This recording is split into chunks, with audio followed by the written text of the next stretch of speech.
Assalamualaikum warahmatullahi wabarakatuh. Hai sahabat Bawaslu, kembali lagi di Tahu-Tahu Ngopi, Tahu-Tahu Melek Demokrasi.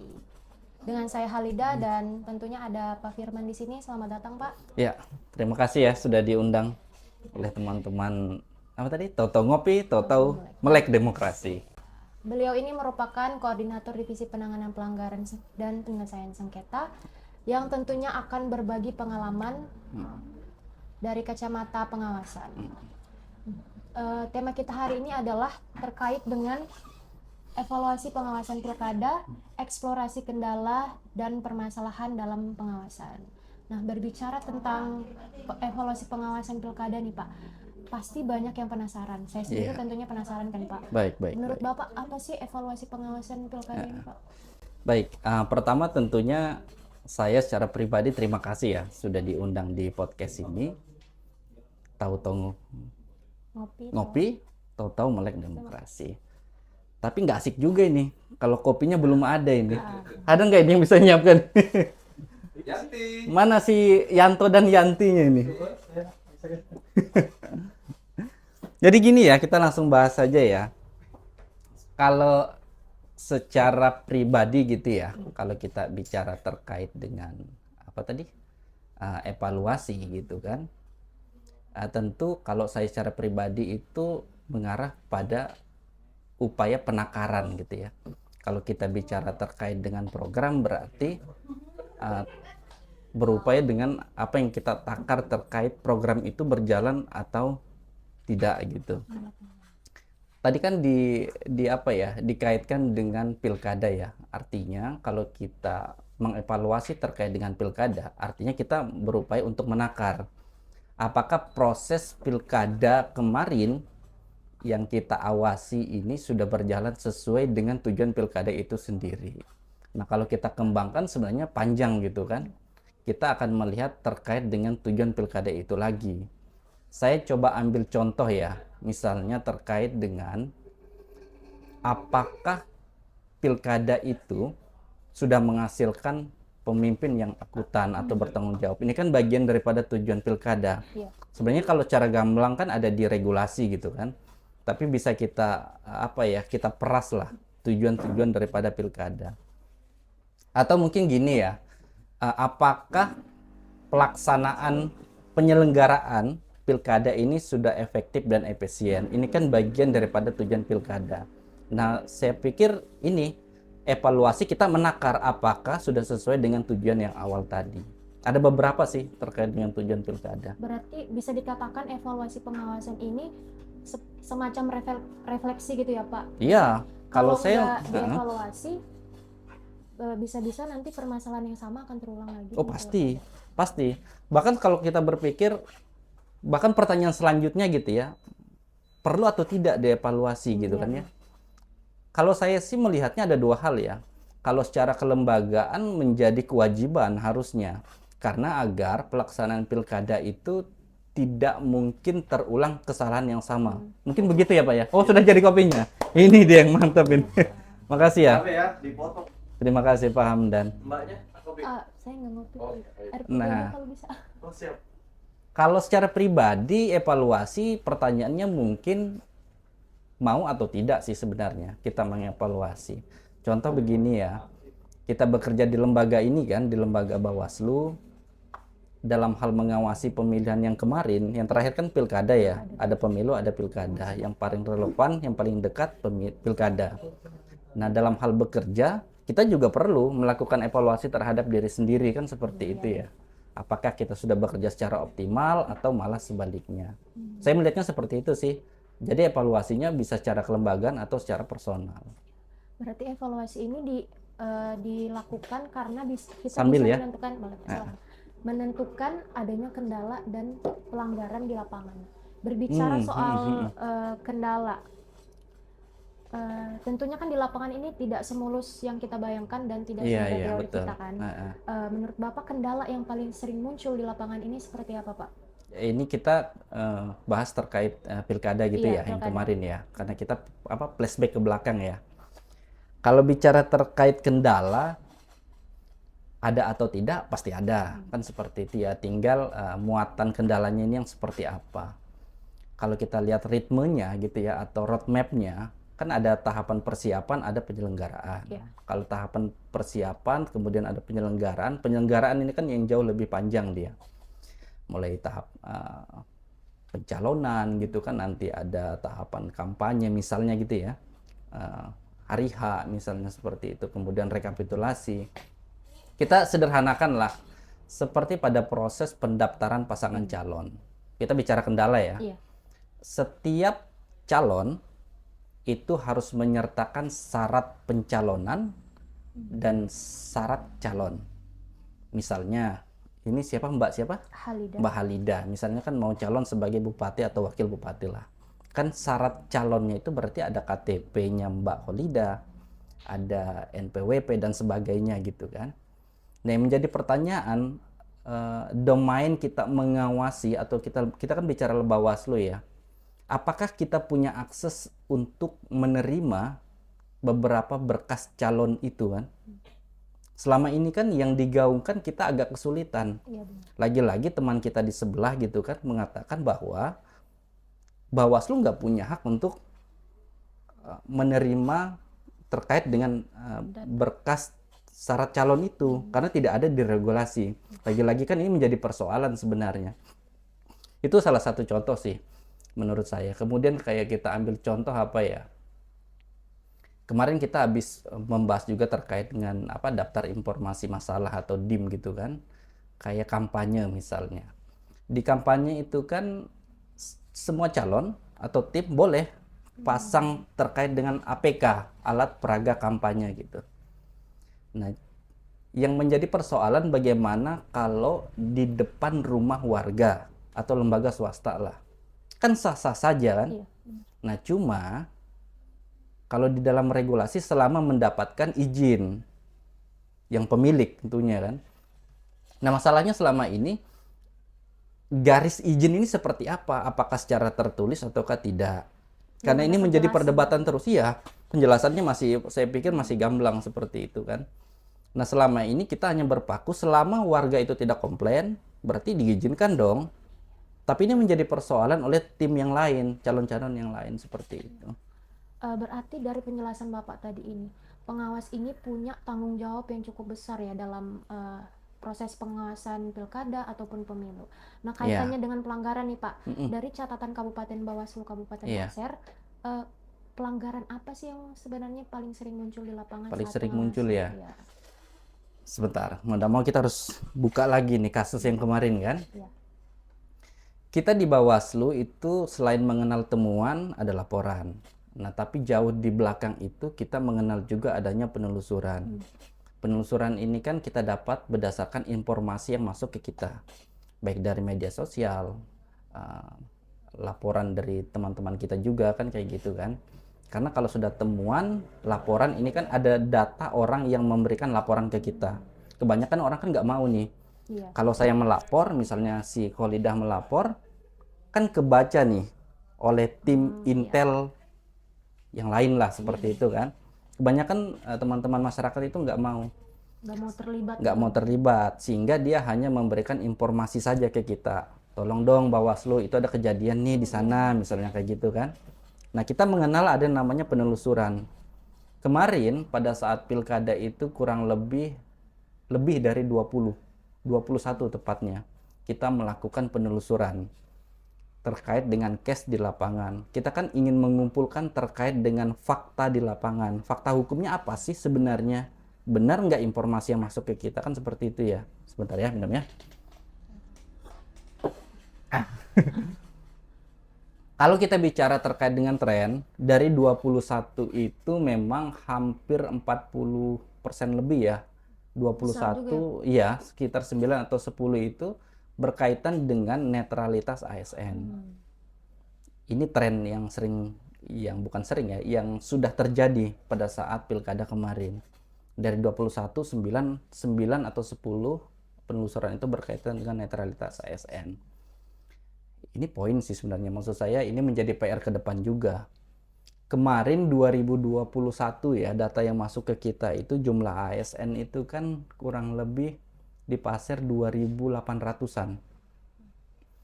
Tahun ini dilantik 3.000 ASN termasuk ya gitu kan yang ada di pasar. Artinya peningkatan ASN di pasar ini 100 kali lipat dari 2.800 menjadi 5.500 kalau tidak keliru ya. Mudah-mudahan nggak terlalu jauh lah meleset.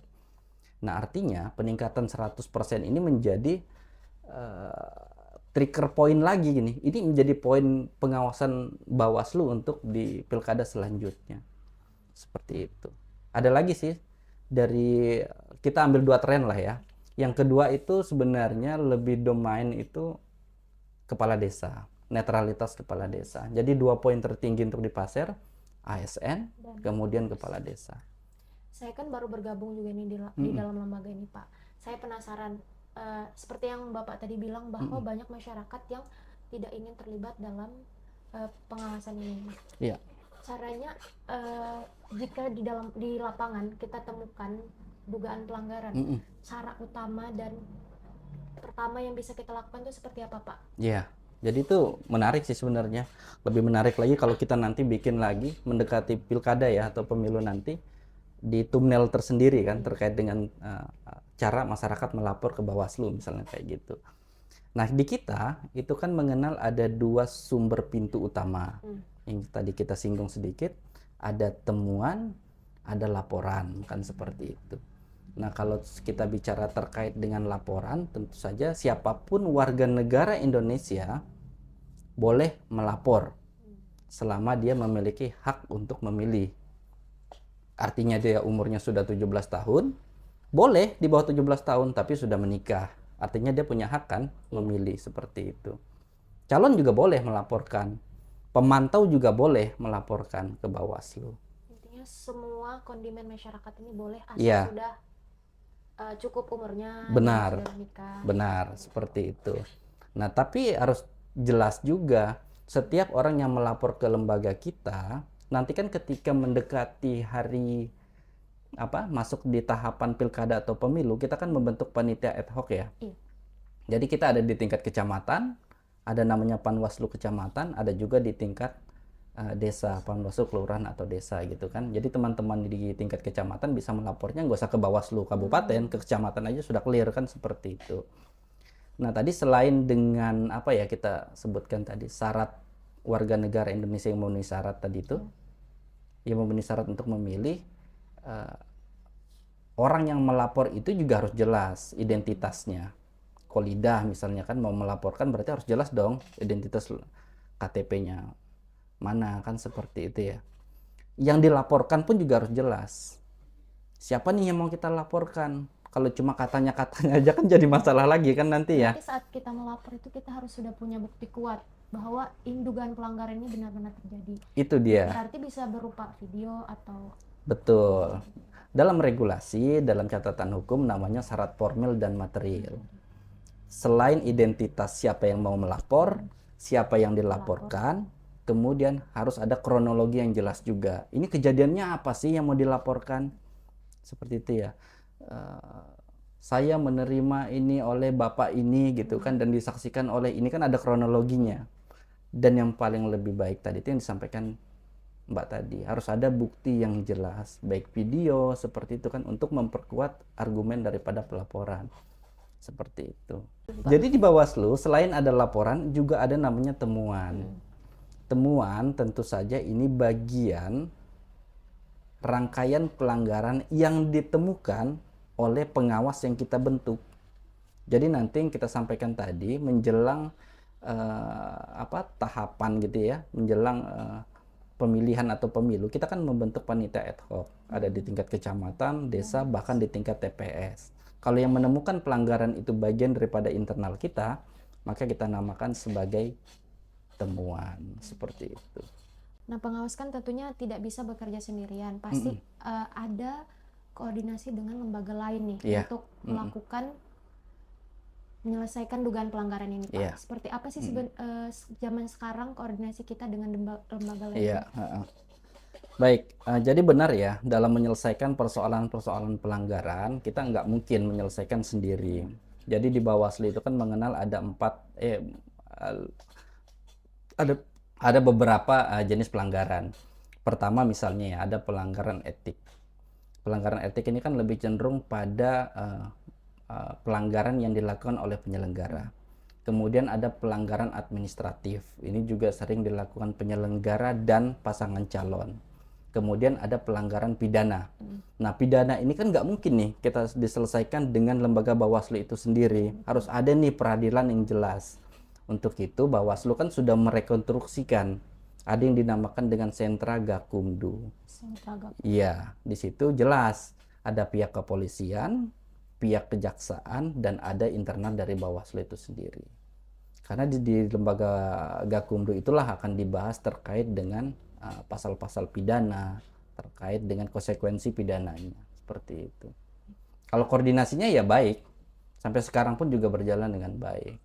Hanya saja ketika tahapan sudah clear, sudah selesai, maka lembaga Gakumdu yang ada di lingkungan Bawaslu Itu masih bersifat sementara gitu. betul. Dibentuknya pada masa tahapan. Iya, betul sekali.